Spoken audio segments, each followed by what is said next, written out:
शांति। 16 फरवरी 2025 की अव्यक्त मुरली से विशेष पॉइंट। तो आइए जानते हैं आज हमारे बाबा ने क्या विशेष कहा है हमारे लिए।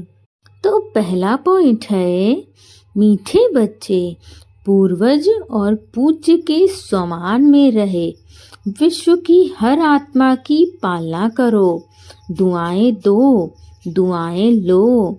अर्थात हमें अपने आप को पूर्वज आत्मा समझना है, माना जो सतयुग में आई थी। सर्वप्रथम जब सृष्टि का आरंभ हुआ था तो जो आत्मा सर्वप्रथम धरा पर अवतरित हुई थी, हमें वही अपने आप को पूर्वज आत्मा समझना है।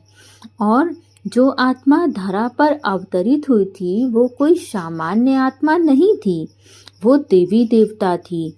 और देवी देवताएं तो पूज्य होते ही हैं, तो हमें वो आत्मा समझना है।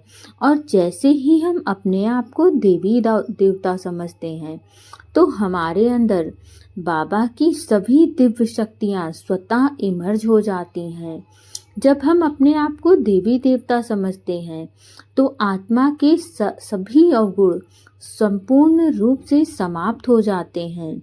जो आपने मंदिर में जड़ मूर्तियाँ देखी हैं, क्या उनके अंदर आपको कोई अवगुण दिखता है? नहीं। उनके दर्शन मात्र से हम अपने आप को संपूर्ण समझते हैं, हमें असीम शांति का अनुभव होता है। तो यदि हम वही देवी देवता थे तो हमारे अंदर भी वही शक्तियाँ होंगी। देवी देवता जैसे सभी को एक समान देखती हैं, कभी उनको क्रोध करते हुए देखा है? नहीं ना। तो वैसे हम भी आत्माएं हैं, वही आत्माएं हैं, पूज्य आत्माएं, जिनकी पूजा सतयुग से अभी तक होती आ रही है। सोचिए उन आत्माओं में कितनी शक्ति होगी, कितनी उन्होंने अपने अंदर संकल्पों की पावर भरी होगी, जिनकी पूजा अभी तक हो रही है। और वो कोई अन्य आत्माएं थोड़ी ना है, हम ही वो आत्माएं हैं।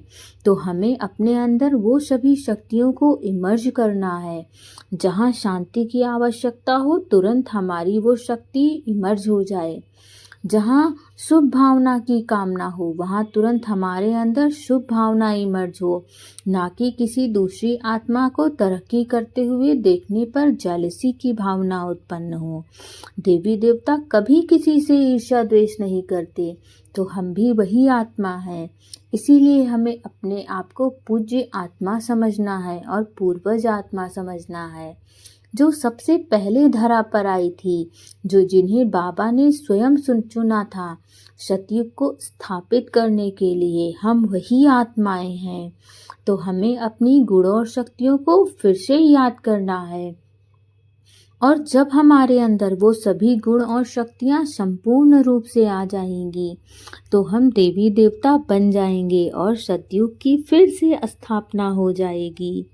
और हमें इसी स्वमान के द्वारा संपूर्ण विश्व की पालना करनी है।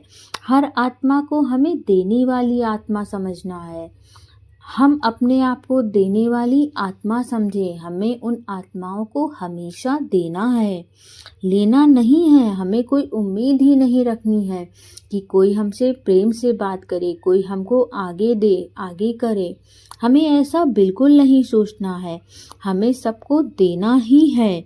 जब हम दूसरी आत्माओं को देते हैं तो वो हमारे लिए एक तरीके का पुण्य का खाता बनता है। बाबा कहते हैं जो जिसको सम्मान देगा उसके लिए सम्मान स्वतः आएगा। इसीलिए सदा आपको दूसरी आत्माओं को दुआएं देना है। यदि आप दूसरों को दुआएं दोगे तो अपने आप आपके पास दुआएं आएंगी। कहते हैं ये पृथ्वी गोल है, आप जो दोगे लौट के आपके पास ही आएगा। तो यदि आप दूसरी आत्माओं को दुआएं दोगे तो आपके पास दुआएं स्वतः लौट के आएंगी। अगला पॉइंट है, निश्चय की अखंड रेखा द्वारा नंबर 1 भाग्य बनाने वाले विजय के तिलकधारी भव। अर्थात जो निश्चय बुद्धि बच्चे हैं वो कभी कैसे व ऐसे के विस्तार में नहीं जाते हैं कि क्यों हुआ, कैसे हुआ, उसमें अपना समय व्यर्थ ही नहीं करते हैं। उनकी निश्चय की अटूट रेखा अन्य आत्माओं को भी स्पष्ट दिखाई देती है। आपके अंदर इतनी निश्चय की शक्ति होनी चाहिए कि चाहे सामने वाली आत्मा आपको कितना भी हिलाए, परंतु आपका निश्चय ना टूटे परमात्मा से। उनके निश्चय की रेखा की लाइन बीच बीच में खंडित नहीं होती है, और आपका निश्चय जितना अटूट और अचल अडोल होगा, आपकी संकल्प से सिद्धि उतनी तीव्र गति से होगी। ऐसी रेखा वाले के मस्तिष्क में अर्थात स्मृति में सदैव विजय का तिलक नजर आएगा। क्यों? जब हमारा संपूर्ण निश्चय होता है किसी भी चीज में, बाबा तो है ही है सर्वशक्तिमान, यदि हम उस पर जरा भी निश्चय रखते हैं तो वो कभी अपने निश्चय को खाली नहीं जाने देता है। परंतु आज बाबा ने राज की बात एक और बताई है कि यदि आपका निश्चय किसी भी चीज में होता है तो आपकी विजय निश्चित है। ऐसे बच्चे जन्मते ही सेवा की जिम्मेदारी के ताजधारी होंगे, सदा ज्ञान रत्नों से खेलने वाले होंगे। हमें भी यही शक्तियां अपने अंदर इमर्ज करनी है। सदा याद और खुशी के झूले में झूलते हुए जीवन बिताने वाले होंगे। और जब हमारा बाबा के ऊपर संपूर्ण निश्चय होता है तो बाबा की याद भी हमें स्वतः बनी रहती है। यही नंबर 1 भाग्य की रेखा है। माना हम जितना अधिक बाबा पर निश्चय रखेंगे, हमारा निश्चय बाबा कभी नहीं तोड़ेंगे। आप इस बात पर भरोसा रखिए। कभी भी आपका, अगर आपने 1% भी बाबा पर भरोसा रखा है ना, तो वो भरोसा आपका कभी टूटेगा नहीं। बस आपको इस बात पर धैर्य बना के रखना है कि आपको परमात्मा पे अपना निश्चय रखना है। जितना ज़्यादा आप परमात्मा के ऊपर निश्चय करते जाएंगे, उतना आपकी निश्चय की डोर और मजबूत होती जाएगी। अगला पॉइंट है, बुद्धि रूपी कंप्यूटर में फुल स्टॉप की मात्रा आना माना प्रसन्न चित्त रहना।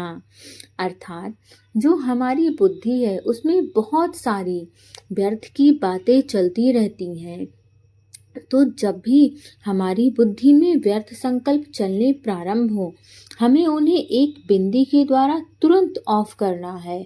और जब हम अपनी एक बिंदी के द्वारा उन सभी बातों को वहीं स्विच ऑफ कर देते हैं, तभी हम प्रसन्नचित्त आत्मा बनते हैं।